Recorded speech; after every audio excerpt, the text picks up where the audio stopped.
केंद्रीय कार्यकारिणी समिति की बैठक होती है। झारखंड पुलिस केंद्रीय कार्यकारिणी समिति की बैठक की गई है, जिसमें राज्य के जो समस्याएं हैं उस पर चर्चा होती है। चर्चा के बाद समाधान की दिशा में निर्णय लिए जाते हैं।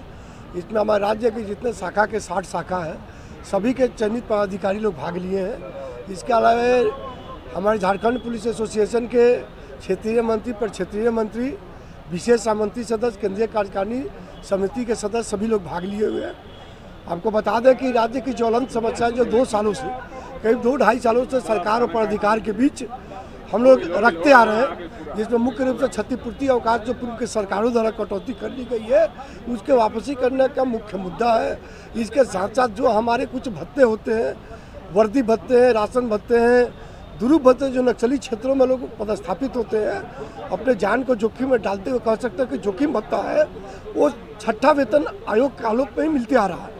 उसमें STF के भी भत्ते हैं, जो STF के लोग काम करते हैं, उनको रिवीजन करने के लिए जब ये नई केंद्रीय 7वीं वेतनमान आई, उसी समय से मांग की जा रही है। आपको पता होना चाहिए कि 6 साल बीत गए, उसके बाद भी सरकार मात्र इस पर हम आश्वासन देते, सरकार का आश्वासन मिलते गया होगा, लेकिन अभी तक नहीं हो पाया है। अब स्थिति लोगों की ये आ रही है कि हमारे ऊपर लोगों का ये दबाव है, लोगों का ये कहना है कि हमने सरकार से मांगते मांगते 2-2.5 साल बीत गया, अभी तक पूरा नहीं हुआ। आप आंदोलन की जो रास्ता सरकार हमारी जो होती है हम अख्तियार करें। हमारे एक छोटे भाई लोग मेंस एसोसिएशन चलाते हैं, सिपाही हवलदार, उन्होंने रास्ता अख्तियार कर लिया। वो आंदोलन में जाने का कार्यक्रम उन्होंने रख दिया सरकार के पास, उनका जारी हो चुका है और 9 तारीख से वो आंदोलन में जा रहे हैं। तो आप लोग अपनी मांग पूरा करने के लिए आगे आंदोलन का रास्ता चुने? हाँ, ये आंदोलन अब इसके अलावा कोई रास्ता नहीं हमारा। हमारी सरकार जनता की जो अपेक्षा हम जानते हैं, हम अपने जिम्मेदारी को भी जानते हैं, नक्सल प्रभावित राज्य वो भी जानते हैं। इसके बावजूद भी सरकार को हम समय देंगे, निर्धारित बहुत कम समय हमारे पास है, और उस समय में सरकार अगर पूरा करती है, सहानुभूतिपूर्वक ध्यान रखती है हमारे लोगों पर, क्योंकि सरकार हमारी भी अभिभावक है, हमारे पुलिसकर्मियों के भी है, और खासकर माननीय मुख्यमंत्री जी हमारे गृह मंत्री भी हैं। तो अपने लोगों पर ध्यान रखना, उनको विशेष धन्यवाद देना चाहेंगे। राज्य की विकास जिस गति से कर रहे हैं, हमारी पुलिस की भी इसमें सहभागिता है और रहेगी। लेकिन हमारी जो समस्याएं है, हमारे अभिभावक है, आपके माध्यम से आग्रह होगा कि जो आवश्यकता है पुलिसकर्मियों की है उसको पूरा करें। पुलिसकर्मी की लड़ाई मनोबल पर होती है। नक्सलियों के बीच हम मनोबल के साथ लड़ते हैं, जान को जोखिम डालने लड़ते हैं। वैसे पुलिसकर्मी जो स्टेट की एक शक्ति होती है, राज्य की सरकारों की शक्ति होती है, उसकी मनोबल को अगर हम तोड़ेंगे तो कहीं ना कहीं मनोबल टूटेगा, तो जो भी समस्याएं राज्य के साथ है वो प्रभावित होगा। तो हम हमारे जो लोगों की आशाएं हैं आपके माध्यम से उनके पास भेजना चाहते हैं। और आश्चर्य की बात तो है, जब हम मिलने जाते हैं, मुख्यमंत्री जी का हमेशा आश्वासन है कि हमारी ये जो चुनाव की जो उनकी संहिता थी, जो उन्होंने अपना घोषणा पत्र बनाया था, उसमें क्षतिपूर्ति वापस करने के लिए उनका पहला पॉइंट था कि हम आएंगे तो पुलिसकर्मियों की जो ये मुख्य मांगे है उसको हम पूरा करेंगे।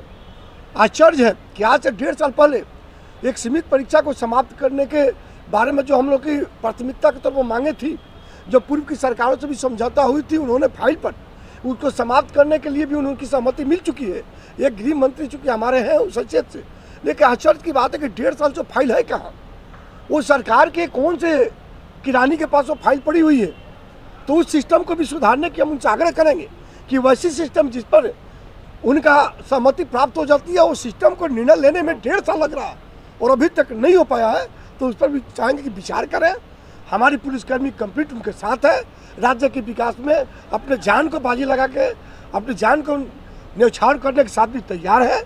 तो हम उनसे आग्रह करेंगे आपके माध्यम से कि हमारी भी जो ज्वलंत समस्या है और समय आ गया उसको पूरा करें। आप लोग का आंदोलन इसी मंगलवार से चालू होने वाला है? नहीं, हमारी कार्यक्रम अंतिम समय में हम तय करेंगे। अभी कार्यक्रम 9 तारीख वो मेंस का है। हमारी 2 एसोसिएशन है, हमारी अफसर एसोसिएशन है, जो हमारे ASI से इंस्पेक्टर, मेजर, सार्जेंट, सिविल जमादार, जब सभी लोग हैं, उनका सिपाही हवलदार है, उनका आंदोलन 9 से चालू हो गया है। हमारा जो कार्यक्रम जो बनेगा हम फिर आपके बीच लाएंगे, सरकार को भी अवगत कराएंगे। हम चाहें कि ऐसी नौबत ना आए, ऐसी नौबत ना आए कि राज्य के पुलिसकर्मी आंदोलन में चल जाए, अवकाश में चल जाए। हम नहीं चाहते हैं। जनता की आशाएं हमसे हैं और उस हम दायित्व को निर्वहन कर रहे हैं, जिम्मेदारी हम अपनी जानते हैं, लेकिन हमारी मजबूरी होगी, नहीं सुनेंगे। अगर सरकार हमारे सहानुभूतिपूर्वक विचार नहीं करेगी, हमारे जो आशाएं उसको पूरा अगर नहीं होती है, और सारी ज्वलन समस्याएं सरकार को अवगत हम लोग कराते गए हैं, नहीं है 2 साल से कराते आ रहे हैं, अब समय आ गया कि उसको पूरा करें। कोई रूपरेखा आप लोगों ने तैयार की है कि अगर सरकार नहीं सहानुभूतिपूर्वक विचार करती है तो इसके लिए कोई रूपरेखा आंदोलन की? शाम को हम तय कर लेंगे, क्योंकि अभी इस कार्य समिति का पहला सत्र समाप्त हुआ है, दूसरा सत्र जैसे समाप्त होगा अंतिम में हम लोग निर्णय देंगे कि हमारा अगला जो कार्यक्रम क्या होगा, कब से होगा।